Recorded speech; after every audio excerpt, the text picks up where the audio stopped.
friends, I am Dr. Savita Kumari, Senior Obstetrician and Gynecologist at Accord Super Specialty Hospital. Normal delivery और या फिर caesarean के पहले कैसे हम जानेंगे कि नॉर्मल डिलीवरी होना है, सिजेरियन होना है।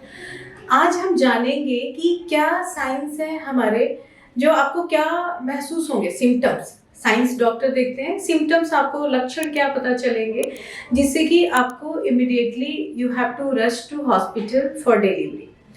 कुछ हम जानेंगे आज उसमें। डेंजर साइंस सबसे पहले क्या होते हैं, कौन से साइंस डेंजर होते हैं, क्योंकि कई बार क्या होता है, डिलीवरी, नॉर्मल डिलीवरी, सिजेरियन तो खैर बाद में ज़्यादा होने लगा, डिलीवरी, प्रसव, ये आदिकाल से चला आ रहा है।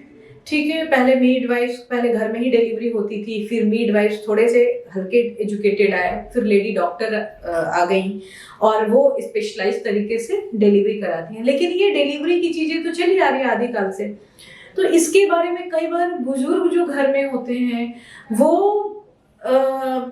कुछ भ्रम पैदा कर देते हैं, जिसकी वजह से क्या होता है कि आप डेंजर साइंस को भी, आप जो हमें डेंजर साइंस लगता है, आपको लक्षण के रूप में पता चलता है, सिम्टम्स के रूप में, आप उसको एक्सेप्ट नहीं करते हो। ठीक है, उसके बाद क्या होता है कि जो प्रेगनेंसी के बाद आउटकम होता है बेबी के लिए वो फेवरेबल नहीं होता है। कई बार बहुत लंबे समय तक नर्सरी की ज़रूरत पड़ जाती है, या कई बार बेबी फीटल डिवाइस भी हो जाता है। ठीक है, पेट के अंदर ही सब गड़बड़ हो गया, धड़कन नहीं मिल रही है, बेबी को प्रॉब्लम हो गई। तो क्या डेंजर साइंस है आप जानोगे। सबसे पहली बात ये होती है कि कई बार होता है कि 9 महीने के पहले कोई भी दर्द होता है तो जस्ट ऐसे ही कमर दर्द हो रहा है, ये हो रहा है, ये इंपॉर्टेंट बात नहीं होती है। नहीं, आपको अगर ये पेन कभी भी हो सकता है, आपको 9 महीने पूरे होने के पहले भी हो सकते हैं। ठीक है, आपके 7वें महीने में हो सकते हैं, 8वें महीने में हो सकते हैं, 9वें महीने में हो सकते हैं। एक पेन जो होता है कि आप उसको सेंस नहीं करते हो, लेकिन आपको स्पेशली लास्ट ट्राइमेस्टर में, मतलब कि पहले 6 महीने चले गए, उसके बाद 7वें 8वें महीने से आप एक तरह का यूट्रस में इंटरमिटेंटली एक कड़ापन महसूस करते हो और वो रिलैक्स होता है। ठीक है, कई बार उसको लेबर पेन भी लोग समझ लेते हैं कि लेबर पेन ऐसा है, स्पेशली जिनका फर्स्ट बेबी है उनको ऐसा लगता है। तो जो हमारे रेगुलर विजिट में होते हैं उनको हम लोग बताते हैं कि प्रेगनेंसी के दौरान ये चीजें होती हैं, तो ये नॉर्मल है। ठीक है, तो वो उसको कहते हैं ब्रैक्सटन हिक कॉन्ट्रैक्शन कहते हैं। अगर यही ब्रैक्सटन हिक्स कॉन्ट्रैक्शन जो है, ये एक्चुअली यूट्रस प्रिपेयर कर रहा होता है। नेचुरली क्या होता है कि uterus body does everything for normal delivery, but बीच में बेबी का कुछ प्रॉब्लम आ जाता है या मदर को कोई मेडिकल प्रॉब्लम है, उसकी वजह से हम लोग उनको सिजेरियन के ले लेते हैं। ठीक है, लेकिन क्या होता है कि अगर बॉडी ऐसे ट्राई करते हैं कि प्रिपरेशन करे, तो जब क्या होता है कि बेबी थोड़ा बड़ा होता है तो वो एक सिग्नल और बीच बीच में देता है, जिसकी वजह से यूट्रस कॉन्ट्रैक्ट होता है और यूट्रस को कांस्टेंट स्टिमुलस भी मिलता है। बेबी जब थोड़ा बड़ा हो जाता है तो उसमें यूट्रस रिएक्ट करते हैं, कॉन्ट्रैक्शन करते हैं, रिलैक्सेशन होता है, that is called Braxton Hicks contraction. लेकिन क्या है कि इसके साथ साथ ब्रैक्सटन हिक्स कॉन्ट्रैक्शन के बाद बेबी अपना नॉर्मल मूवमेंट करेगा। ठीक है, अगर आपको किसी भी टाइम, सबसे पहले कि बार बार पेन हो रहा है, या इवन आप बार बार यूरिन के लिए जा रही हैं, आपका यूट्रस के आगे ब्लैडर है, सब लोग जानते हैं, पेशाब की थैली जिसको कहते हैं, पीछे रेक्टम है। अगर आपको लूज मोशन हो रहे हैं या बार बार रेक्टल प्रेशर आ रहा है, ठीक है, और ये पहले आपको यूजुअली नहीं होता है, रेक्टल प्रेशर आ रहा है और आप जा रहे हो, पैर पे बैठ रहे हो, फिर भी आपको मोशन नहीं पास कर पा रहे हो, तो ये भी एक अलार्मिंग साइन है कि आप, हो सकता है कि आप लेबर पेन में जाने वाले हो। ठीक है ना, आप उसको इग्नोर अगर करोगे तो you may deliver at wrong place, घर में या फिर ऑन द वे, आप ऐसे कर सकते हो। तो एक ये चीज होती है। दूसरा, अगर बार बार यूरिन का प्रेशर आ रहा है और यूरिन जा रहा है, पास करने नहीं हो रहा है, इसका मतलब तब भी होता है कि बेबी का हेड नीचे आ रहा है। ठीक है, और क्या होता है कि अगर थोड़ा बहुत जैसे दर्द आया, शुरू हुआ, उसके साथ क्या होता है कि थोड़ा नीचे के का जो बेबी का मेम्ब्रेन होता है, जो बेबी की थैली होती है, वो अंदर अंदर जब सर्विक्स डायलेट होता है, यानी बच्चेदानी का मुंह खुलता है, वो 10 सेंटीमीटर तक खुल जाता है, फिर बेबी हेड नीचे ऐसे आता है, नॉर्मल डिलीवरी होती है तो थोड़ा सा खुलता है, तो मेम्ब्रेन जो है वो मेम्ब्रेन सटा होता है दीवार से। जब वो थोड़ा अलग होता है तो उसके पीछे छोटे छोटे खून के जो साइनस होते हैं, वेसल्स होते हैं, वो खुल जाते हैं और उसके साथ साथ डिस्चार्ज भी होता है। तो जब डिस्चार्ज मिक्स्ड और थोड़ा सा ब्लड मिक्स, मतलब पिंकिश या हल्का ज्यादा पिंक से थोड़ा ज्यादा डार्क, उस तरह का फ्लूइड मिक्स्ड अगर ब्लडी डिस्चार्ज आ रहा है तो वो नॉर्मल है, उसको शो कहते हैं। ठीक है, वो पैड में देखोगे लाइट पिंक कलर का होता है या डार्क पिंक कलर का होगा, बट फ्रैंक ब्लड नहीं होगा। अगर फ्रैंक ब्लड जाता है विदाउट पेन तो उसके भी बहुत सारे कारण होते हैं। प्लेसेंटल रीजन हो सकता है, फीटल रीजन हो सकता है, ये डेंजरस साइन है। बेबी को हाइपॉक्सिया हो सकता है लंबे समय तक डिलीवरी के बाद नर्सरी में रखना पड़े। ऐसे में क्या होता है, जब फ्रैंक ब्लीडिंग होती है तो अवल नाल के कुछ सीरियस प्रॉब्लम होते हैं, उस पर भी हमने वीडियो बनाया, प्लेसेंटा प्रीविया, अब्रप्शियो प्लेसेंटा। और बेबी के एंड से भी ब्लीडिंग हो सकती है, वासा प्रीविया कहते हैं। तो अगर ऐसी होती है तो आपको तो इमीडिएटली हॉस्पिटल रश करना है।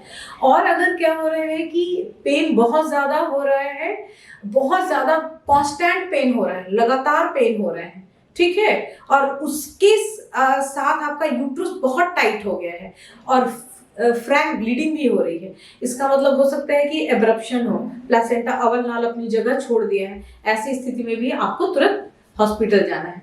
या बच्चा नॉर्मली चल रहा था और चलते चलते अब बिल्कुल दर्द के साथ, दर्द जब खत्म हो जाता तब भी बेबी नहीं चल रहा है, ये भी एक डेंजरस साइन है। इसमें भी आपको इमीडिएटली हॉस्पिटल या अपने ऑब्स्टेट्रिशियन को फोन पे कांटेक्ट करना है कि madam I am on the way, I am coming to hospital, I am having such and such problems. ठीक है ना, तो इस तरह से आपको ये डेंजरस साइन जानने होंगे। और क्या होता है कि पिंकिश डिस्चार्ज तो हमने बताया, जिसको शो कहते हैं। उसके अलावा डिस्चार्ज में आपको अगर ग्रीनिश कलर का दिख रहा है या येलोइश है या डार्क येलो कलर का है तो भी ये डेंजरस साइन है। ठीक है, बेबी अंदर स्ट्रेस में हो सकता है और हो सकता है हॉस्पिटल पहुंचो, बेबी का तुरंत सीटीजी मॉनिटर करे, तुरंत डॉक्टर आपको कलर डॉपलर करा के देखे कि इसका बेबी का ब्लड फ्लो कैसा है। अगर उसमें थोड़ा भी कॉम्प्रोमाइज आता है कलर डॉपलर में या फिर बेबी के सीटीजी में जो हार्ट रेट ट्रेसिंग करते हैं ग्राफिकल प्रेजेंट, उसमें कोई प्रॉब्लम आ रही है तो हो सकता है इस तरह के एबनॉर्मल डिस्चार्ज के साथ अगर पेन नहीं भी आ रहा है आपको तो आपको तुरंत सिजेरियन के लिए लेंगे। या अगर पेन के साथ भी हो, इस तरह से डेंजर साइन है, सीटीजी एबनॉर्मल या एनएसटी जिसको कहते हैं एबनॉर्मल शो कर रहा है, कलर डॉपलर कुछ गड़बड़ शो कर रहा है, तो पेन के साथ भी आपको फिर इमीडिएटली बेबी के रेस्क्यू के लिए, बेबी की लाइफ को बचाने के लिए तुरंत सिजेरियन सेक्शन के लिए लेना पड़ता है। तो आज हमने इसमें ये जाना कि डेंजरस साइन क्या होता है। ठीक है, उसके अलावा ये डेंजरस साइन में आपको तुरंत रश करना है। दूसरा क्या है कि अगर किसी कारणवश आप पूरे एक बार आप खड़े हो या कोई सा काम कर रहे हो, अचानक योर वाटर बैग ब्रेक हो गया, आप पूरा नीचे गीले फील हो गए। ठीक है, कि अचानक पूरा मेरा लोअर सारा गीला हो गया, कोई मुझे पेन नहीं हो रहा है, तो ये भी एक साइन है कि आपको तुरंत, इसका मतलब वाटर, बच्चे के चारों तरफ पानी की थैली जो थी वो फूट गया है और पानी निकल गया है। आप अभी सूनर और later you will go in land up in labour. कई बार क्या होता है कि बेबी थोड़ा सा अनस्टेबल लाई में होता है, हेड जब फिक्स नहीं होता है तो लाइकर के साथ क्या होता है, क्योंकि अंदर बहुत प्रेशर होता है और बाहर की तरफ निगेटिव प्रेशर होता है, तो बाहर प्रेशर से, प्रेशर वाले एरिया निगेटिव प्रेशर की तरफ, वजाइना की तरफ पुश करता है। उसके साथ साथ कभी कभी बेबी का हैंड आ जाता है, कभी अवल नाल नीचे उतर जाता है जिसको क्वाड प्रोलैप्स कहते हैं, या हैंड प्रेजेंटेशन, हैंड बाहर निकला हुआ, ऐसी भी चीजें होती हैं। इसीलिए वाटर जब ब्रेक होता है, लीकिंग आपको महसूस हो रही है कि हाँ थोड़ा बहुत डिस्चार्ज होता है ड्यूरिंग प्रेगनेंसी, उसका देखो क्लियर वाटर की तरह निकल रहा है, तो आपको इमीडिएटली रश करना है। हो सकता है कि कॉर्ड नीचे आ रहा हो जिसमें नॉर्मल डिलीवरी पॉसिबल नहीं है, या हैंड भी अगर आ गया है बेबी का, ठीक है, या बेबी का लेग बाहर आ गया है, ठीक है, और बाकी पार्ट ऊपर है, तो वैसी स्थिति में नॉर्मल का ट्रायल नहीं लिया जाता है। बेबी को बचाने के लिए इमीडिएटली सिजेरियन सेक्शन की ज़रूरत होती है। तो आज हमने बहुत सारे डेंजर साइन जान लिए कि ये अगर होता है, ये किसी 7 मंथ, 8 मंथ, 9 मंथ कभी भी ये आपको महसूस हो, तो you have to rush to hospital immediately. तो आज इसी जानकारी के साथ कि कब हम जानेंगे ड्यूरिंग डिलीवरी की डेंजर साइन है और कब हमें तुरंत हॉस्पिटल डिलीवरी के लिए पहुंचना है। आज की इसी जानकारी के साथ एक बार फिर से धन्यवाद।